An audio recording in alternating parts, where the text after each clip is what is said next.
Secrets with Kristen Andre. I'm here with my trusty sidekick, the marvelous Miss Mendoza. How you doing this morning, my friend? Good. How are you? I'm doing good. Doing good. So still got my allergies going on, so a little medicated this morning. So making no promises about what's coming out of this mouth.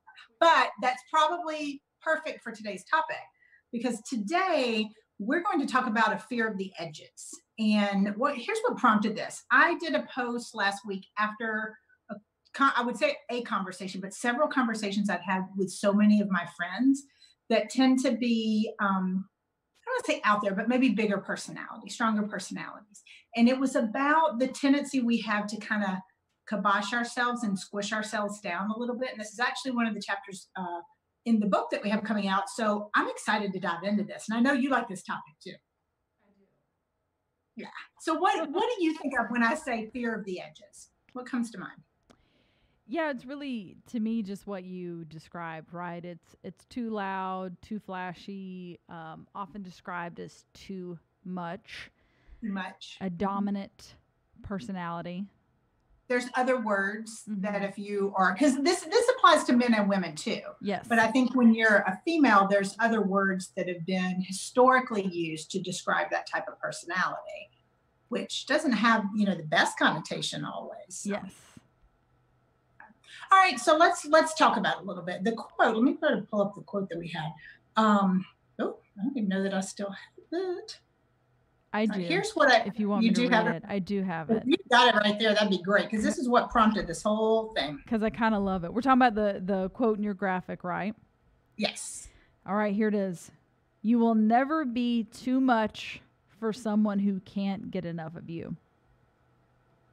Don't you just love that? And I remember at the quote I put, read it again. Yes. So it was, and I totally borrowed that from a friend because I read it and I was like, oh my gosh, this summarizes what we've been talking about with so many people.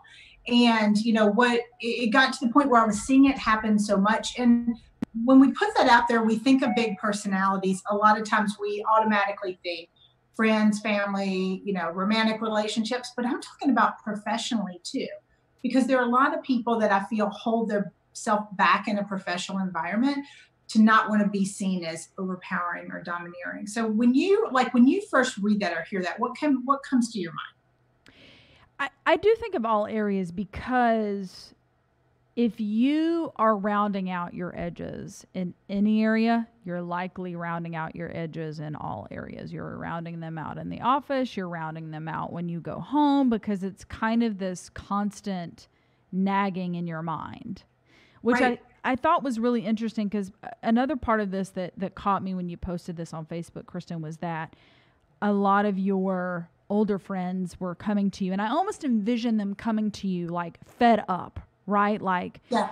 You know what? I just got this nagging feeling and I feel like I'm not letting my best self out there and I'm 40, 50, 60, whatever the age is. And I've kept this part of me in for so long. They're ready to unleash it and truly be themselves. That's honestly what it is. And where, when I first wrote this book, and this is just one of several traits that I see people growing frustrated with, I wrote the book thinking, oh my gosh, these are all the things I've learned the past decade or two, probably definitely the last decade, even the last 5 years, that I'm like, I can't even imagine how much more fulfilled and cooler and exciting life would have been had I not rounded out the edges, had I not stuck in my comfort zone, had I not been, trying to please everybody else but me. So you're right. I did hear it from that group. But what's interesting, the people, and you were one of the people that pre-read the book, the feedback I was getting from them is, man, this is what we need to hear in our 20s and 30s. This is stuff that if we can catch it back then, I've always been a stronger personality, but at the same time, there were things I was doing that just wasn't out there. So I'll be a strong personality until I feel like I'm too much for somebody, and then I'll round out the edges. And kind of the point I want to make with this whole thing is you're not going to be too much for the right people. You're not going to be too much for the people that can't get enough of you. What I mean by that is I don't mean quantity. I don't mean that the people that have to be around you 24/7, because that would be annoying. I'm definitely not a 24/7 type of person. But you're never going to be too much for the people that connect with you, that share values with you, that understand where you're coming from and you kind of the love and compassion and the reason you have behind that. Yep.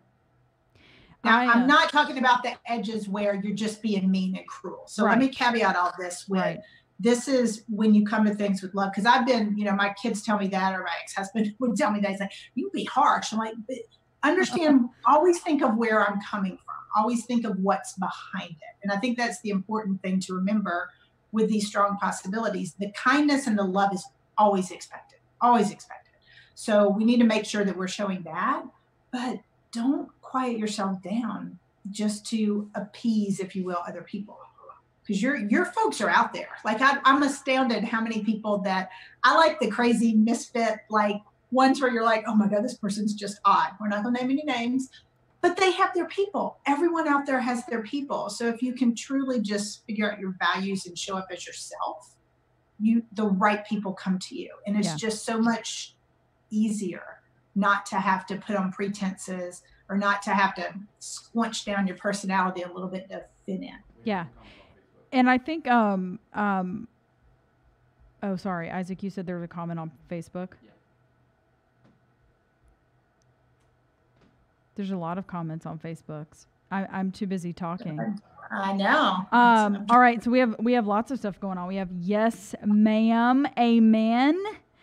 OMG, you're hitting the nail on the head. Nailed it as always. No, I'm reading her comment on okay, Isaac, you need a mic because I'm over here on the actual post that Kristen did.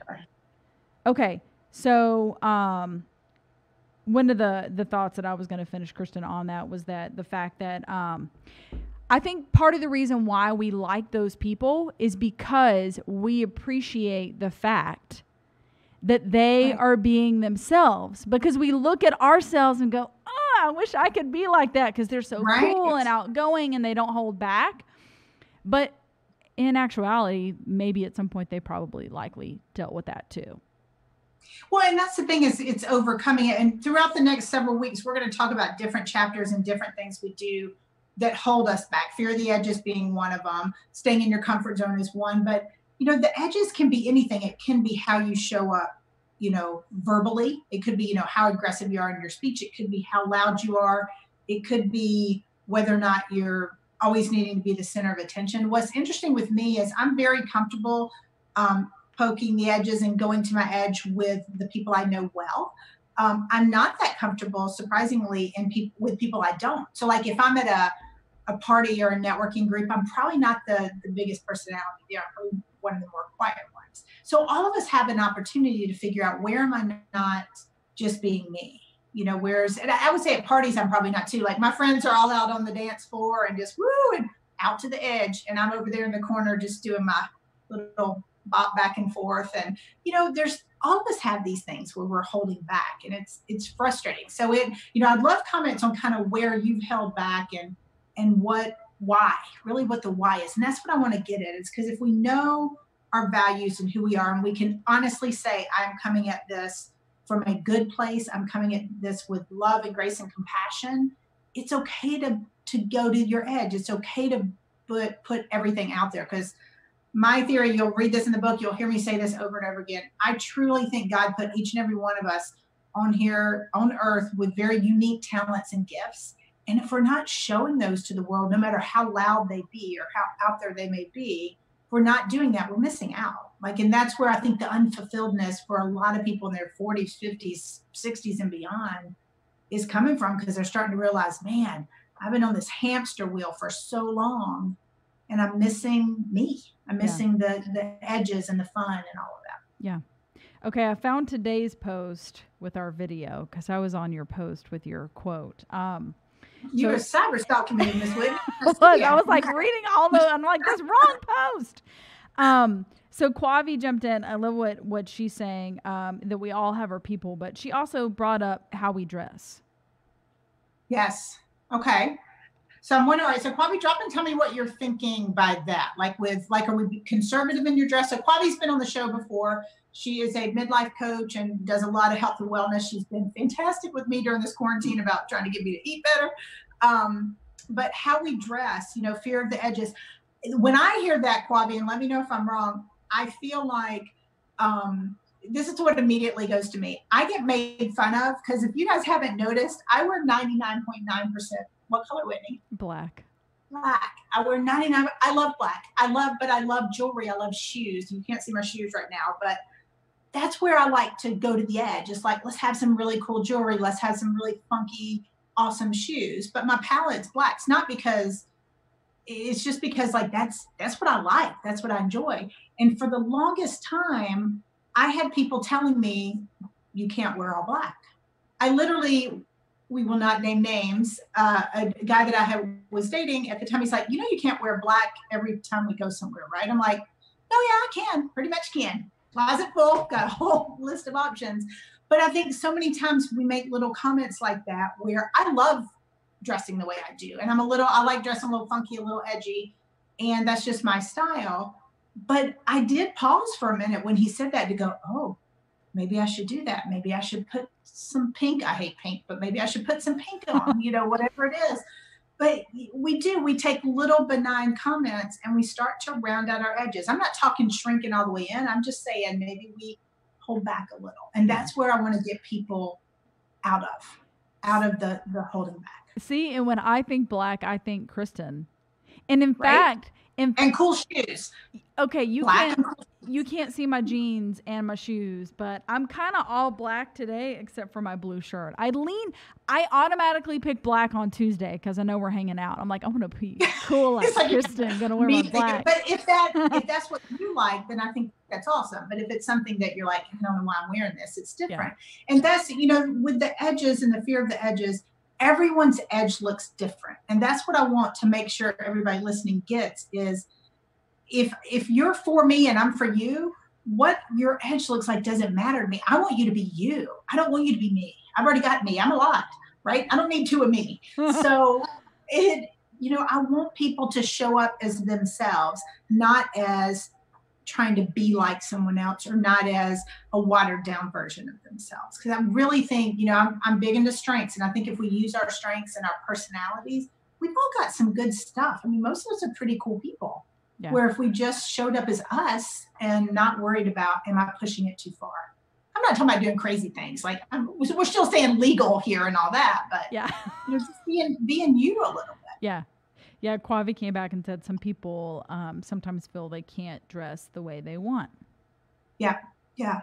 And I think, I understand for professional environments where there may be a dress code. I get that. That's different. And I'm a rule follower. So if there's a dress code, you need to adhere to that. But when you are at home, how do you want to show up? I have I'll hear, and this is a female thing too, and I'll hear this with people who might dress a little more racy, let's say, or a little more scared. I've got friends like that too. And my first thought when they, if they show up with something that's a little revealing, honestly, my first thought as their friend is, man, I wish I could pull that off. I wish I could wear that. And I mean, I could if I wanted to, but I love the fact that they're embracing their person. It's nothing inappropriate. It's nothing that's, bad for the public to see, but it's, if you want to wear all black, wear all black. If you want to wear tube tops, wear tube tops.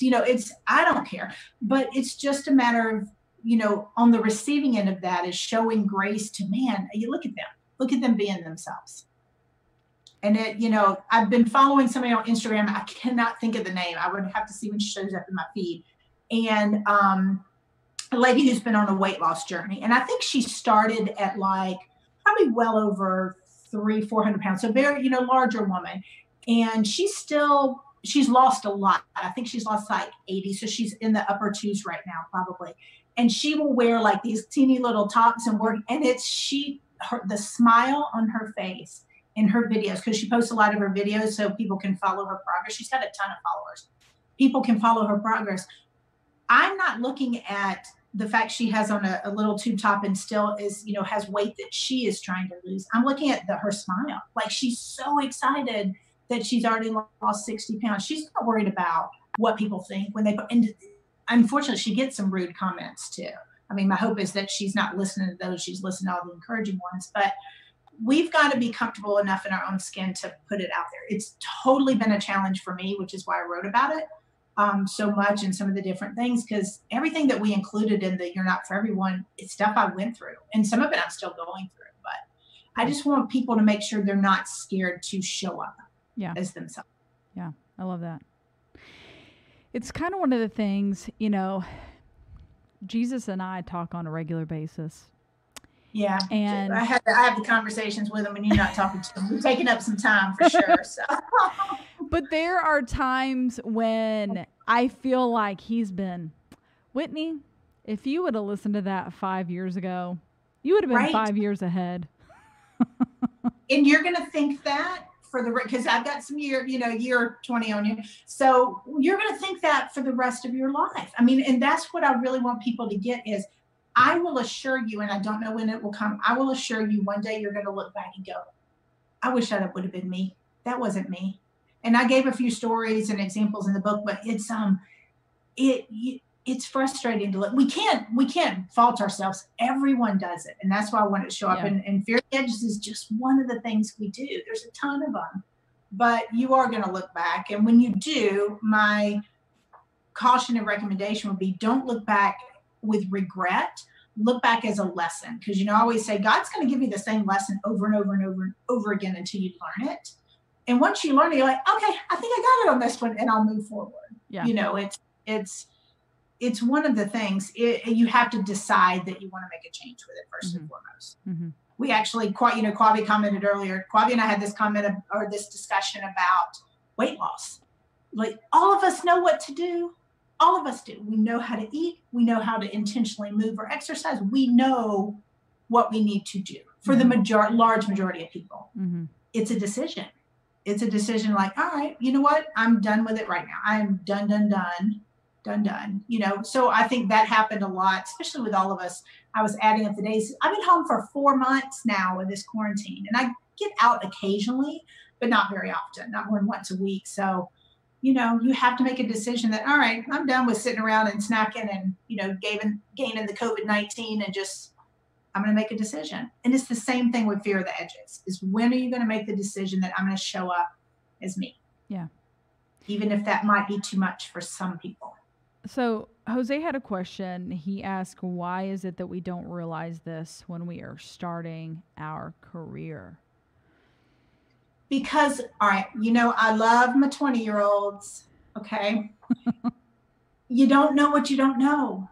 Yeah. And I've seen this is a challenge. I love that generation, the I generation, the Gen Z. They're such a good generation because they're so passionate about the things. And I've got a daughter in this, so passionate about the things that are important to them. I love that. That's a great trait.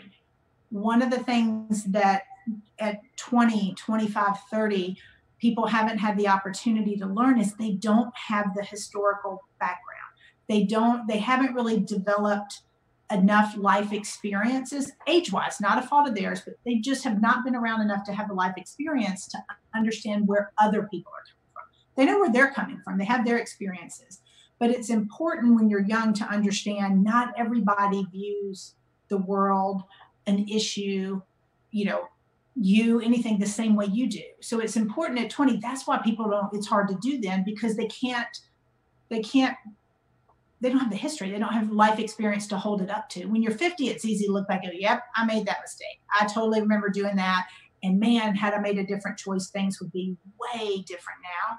You just don't have that at 20 or 25. Yeah. So this is where I'm a big person for mentoring too. This is where I like having mentors and people in my circle that are older and younger than me, because the older people have been there. They've done it, but the younger people can also give me a perspective that I just don't have, being a Gen Xer. So it's starting to realize that everybody's coming at it from a different place. It goes back to that grace. If somebody's wanting to show up with purple hair, it's, I haven't been there. I like purple. Yeah. My daughter did purple one time with her hair. So it's, understanding wherever they're coming from. Yeah. And understanding other people. It's the grace thing. I can't tell you, we're not going to get political on here because, girl, I ain't got time. And that's going to be a nighttime show. We're not going to have a glass of wine. But the amount of cruelty and lack of grace I've seen on social media with people's comments are insane. So I think that's part of it too. And you know, Jose asked at what age, or the 20s, but the 30s, 40s, 50s are seeing it now. When people put themselves out there and go to the edge, people are putting them on blast, people they don't even know. And my harshest comments on any of my posts when I get pushback, they're from people that don't know me. So it's very easy for me to say, I'm not going to listen. You don't know who I am. So, but it's harder when you're younger to take that approach. So just don't let people get to you. My thoughts on that is kind of goes in line with what Tommy commented, which was no one teaches us how to think. They teach us what to think, and it's backwards. And that's kind of where look at Tommy coming in this morning with the drop in the wisdom. Well, that's kind of where my mind went, because I'm like, who as a child, no one told me that I laughed too loud or too much, or my hair was too curly, or right, like you're just a kid. It's later in life that we start developing. Oh, maybe I shouldn't laugh loud because my my laugh echoes like from here to the other side of the world. That's where I feel like we start to round our edges, because we start seeing, and then we're taking in those reactions, right? We allow the reactions of others, and then that's where we put that, maybe I'm wrong. Right. Well, and that was phrased so well, Tommy, was that we teach them what to think, and that's not right, because everybody's different, because kids don't know any. Like you said, when you're a kid, your hair can be curly, big, flat, whatever. You can laugh as loud. You can be goofy. You can play in the mud. You can eat mud pies were really big when I was little. You could eat mud pies. And that's what you did. And kids are naturally like that. You've seen this with all of the racism discussions of late. Kids aren't like that. That's a taught behavior. So, my hope in everybody in helping people drop this fear of the edges is I think that was put well. I don't want you to think about what someone else should. It's fine with you, but what someone else should do. If they're your person and they're a good person and you're coming at it, let them laugh as loud as you can. I mean, you've met my friend Timna has been on the show before. Timna has got what your childhood laugh was. Timna will blow you away with the laughs, like loud big personality. Her laugh is just roaring. Like anytime we've been out to eat, it's one of those things. She's my friend group. Her and Casey and I went out to eat one night, my other friend, and she was laughing so hard that the two of us were laughing and we couldn't stop. The whole restaurant was staring. But I loved that. And it wasn't loud, and was everybody looking? Yep. But Timna's laugh is infectious, and it's so genuine because she's having fun. Like it's fun. And it's not that she's like that all the time. But I was embracing the fact that, oh my gosh, right now in this moment, you're just loving this conversation. You're cracking up. It was fun. And I think if we could not worry about what we're supposed to think about somebody, and just our question to other people and to how they show up should always be, are they being themselves? Yeah. And if their selves are loud and boisterous with a big laugh and curly hair, then I think you go with it. Yeah. Quavi had another great thought. She said to blank blank, so like to fill in the blank. Those comments can hold you back if you pay attention, not realizing that the comment may not even be true. Do you think it's true is not a question we don't even ask ourselves. We just believe it and rarely question it. Right. And that's huge, because we take in, somebody says, oh, you look, and we do it on both sides. They can say, oh, that dress looks, it's not real flattering. My 10-year-old is infamous for this. She's going to be 11. And, at 10 or 11, they will tell you, oh, Mom, are you going to wear that? And it sticks in your head. And you're like, oh, I'm never wearing it again. I just burned it, right? Yeah. But we don't show ourselves the same grace when somebody goes, oh, I like that outfit. We just go, oh, thanks. Oh, it's nothing. Oh, I got it on sale. Embrace the good stuff, because when they say you're too much, we take the good and dismiss it. Most people, they go thanks and they dismiss it, but they take the bad. Like I was saying earlier, social media has made this way worse. People can be cruel on social. My mantra has always been, I'm never going to say anything behind your back or on social that I wouldn't say directly to your face, because I'm going to try to not be cruel. I've been told I can be cruel at times or harsh, but I always come at things with love, and I'm only like that to the people like my kids. So I think we've got to quit with absorbing all the negativity, because Kwabi's right. Half the time we're not questioning who it's from and why they said it. Some people are out there, they just want to make you feel bad so they feel better. So we're not questioning that. And we're also, to Kwabi's point, not questioning, is it true? Is this true about me? If it's truly true about you, then yeah, make a change, but you might not need to. Yeah. It might just be something that's not true. And, I would caution you, as you start to put yourself out there and go to your edge, pick your battles too. You can be out there about whatever you want to be, but you've also got to maintain your sanity. I know for a fact that political posts tend to get people up in arms, and I just don't have the energy to deal with people. So you rarely, if ever, see me. No one ever knows who I vote for because I don't talk about it. No one ever knows what side I'm on. I've got fiercely loyal Trump supporters, and I've got definitely left-wing liberal people, and I'm all friends with them because I'm trying to appreciate where they're coming from and why they have the views they do. I may or may not agree with them. That doesn't mean I need to try to tear them down, because that's going to keep them from going to their edge. And I want them to go to their edge, to what's right for them. Yeah. Okay, I have a question for you, Kristen. All right, Miss Winnie. So and this is probably a question that's totally revealing my age and where I'm at in life, but or maybe not. I mean, for your friends that are coming to you with this, let's say they wake up and today's the day that they decide no more rounding out the edges. I'm done. Mm-hmm. I've been quiet for too long. I've not been myself for too long. Yep. Do you just all of a sudden show up and you're like 100% you, and you're just like catching everyone off guard? Or is there what is that transition? Is it a transition? I'm so curious about that point, and maybe that's because I haven't reached fully there myself, but what does that kind of look like? Because I feel like we all have those women and men that we look at and we see that she's been there. She has been to that point in her life where she realized no more being silent, whatever that means to you inside. Mm-hmm. I'm gonna branch out and be myself. So that's a good question, because it's not about all of a sudden I'm going to show up just be crazy, because that's not what I'm talking here when I say fear of the edges. So there's 5, it's a process, and there's 5 things I really tell people to look at, and this is one of the things we dove into in this chapter. So you should read. Well, I'm gonna send you this. I'm gonna tag it when I send it to you again. So the first one is to know your values. Okay. So first and foremost, to show up as your authentic self, fully living life all the way to the edges, you need to know what it is you stand for. Okay. What is it? What are your non-negotiables in life?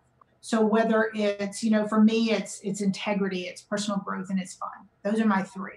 So I need to look at my values and put everybody else up against them, and I need to put myself and my actions up against those.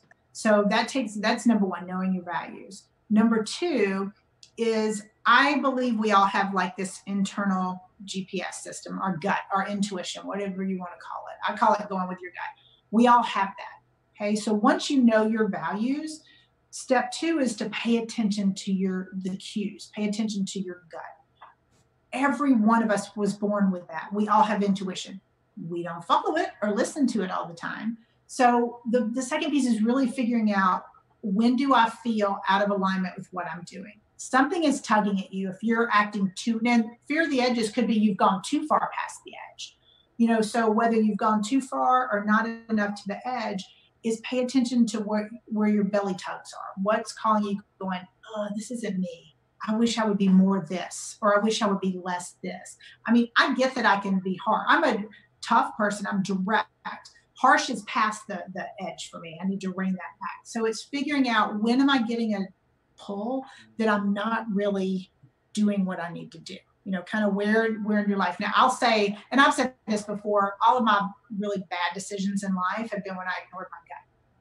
So as you're trying to figure out how you want to show up, and if you're going to the edge, past the edge, whatever, what do you need to dial up and what do you need to dial back? Listen to your gut. Don't listen to any. Our problem is, to Tommy's point, we listen to everybody else. We don't listen to ourselves. So part 2, listen to your gut. And then the third part of the journey, and you'll hear me say this a ton too, is find your people, right? The right people, the people that get you, like in that quote, the people that can't get enough of you. They will appreciate you showing up the way you are. If they don't, they're probably not your people, and that's okay. And that's a hard thing. We need to figure this out early in life, but most of us don't figure that out until later in life. And sometimes the ones that aren't our people that we've been listening to so long are family members, spouses, best friends. So it's not an easy thing, but when you find and surround yourself with the right people, they love your edges. Like I love loud laughs and belly laughs and things. I think that's awesome. You do that out in public and, I'm not going to be embarrassed. I'm going to be cracking up with you. So it's just finding the people that truly love and appreciate you for you. And then stop trying to be all things to all people. So how you can get to your real self and not be too much. Yeah, I love that. And then once you get there, we got 2 more steps. Once you get there, own it. Own who you are. Know who you are. Be very genuine in getting there and being really, just say, hey, this is me. Again, love, grace, and compassion. These are the big things. You got to show that. And the last one, let your freak flag fly a little bit, right? We don't do that enough. Out of all the people in my circle and all the people I come across, the ones that truly just say, this is me, unapologetically me, those are my people. Like I love, and I'm not there yet, and most people aren't there yet, but it's a journey. So on the journey, once you get to number 5, where you're like, you know what, here's who I am, and I'm showing up as it, that's a really, really, really cool place to be. Those are the people we all gravitate to, right? Yeah. The ones, the misfits, the crazy people, the ones that are out there. We love these people because we wish in some little corner of our mind that we're like, man, I wish I could just be me like that. Not that person, but I just wish I could be me. So that's kind of the journey. So at any age, but especially 20s and 30s, I think you got to go on that journey to figure out what that looks like. Yeah, I love that. I'm a steps girl. I like steps. You will see, Matt, you say I've got steps to everything. So it's like good. Picking at a few more people or a few more quotes. So good luck. This is a big topic. Like that's why we decided to talk about it, because as soon as I made the post, I had a couple messages and a couple texts from friends and people had commented on it. I think this is an area where not everybody's comfortable yet. Yep. Just kind of there is a fear of the edges. Yeah, I agree. Any more comments or things we need from Facebook? I'm scrolling through. I think we hit most of them. Thanks everybody for tuning in. I think this is a big thing. So what changes, what I would ask everybody listening is, what changes are you going to make in your world? What can you do to show up more and to, get rid of this fear of the edge, and just getting out there? Yeah, I would follow up. Stephanie just came in. She said the wake-up call. A lot of quiet time during quarantine. Detachment from all the voices and opinions allowed me to hear myself again, my goals, and I'm deciding to honor that. I think that's kind of a nice wrap-up to the show. I think that's awesome. I think it's awesome because it does take quiet. And, Stephanie, I know this is a big area for all of us right now, and it's trying to figure out, you do have to get quiet first. I think that's an excellent point, Stephanie, but you've got to get quiet enough to figure out, where am I not being me, and follow that intuition, and pay attention, because we've been home for so long. Depending on where you are in the country, some people are getting back out, some people are not, but make sure you're taking the time to embrace the quiet and what it's telling you and trying to teach you. And then, once you find the right people, your people, tell them you need help. Like if the people are truly for you, genuinely, authentically for you, not judging you. And judgment is a big thing for me. I will cut somebody off if I feel like there's an underlying judgment where they're trying to make me them as opposed to me. I don't do that. But if you've got that friend group who can authentically help you, Stephanie, I think that's a great thing, is to figure out, let me be quiet and where's my gut telling me to go? And then baby steps, just starting to embrace that a little. Love it. Love it. This is a good topic. I like this. So we're going to have to dive into a few more of these. We've got some other guests coming on in the next coming weeks, which will be we have some fun ones. We've got all kind of stuff talking about going back to school and how to show up on video and all this stuff, because our world has kind of changed. But we're also going to be hitting a lot of the main chapters. This one was Fear of the Edges. We've got a lot more that we'll be diving into because we're getting super close to this book. So I think once everybody gets the book in their hands and we can kind of talk about it more, it's going to be fun. Awesome. I'm excited. Well, thank you guys for tuning in. Marvelous Miss Mendoza. And Isaac, thank you guys for helping us and getting us on air. But until next week, everybody, get over the fear of the edges. Try to push and try to show up as authentically as you can. So keep pushing past those limits, and we will see you next Tuesday morning.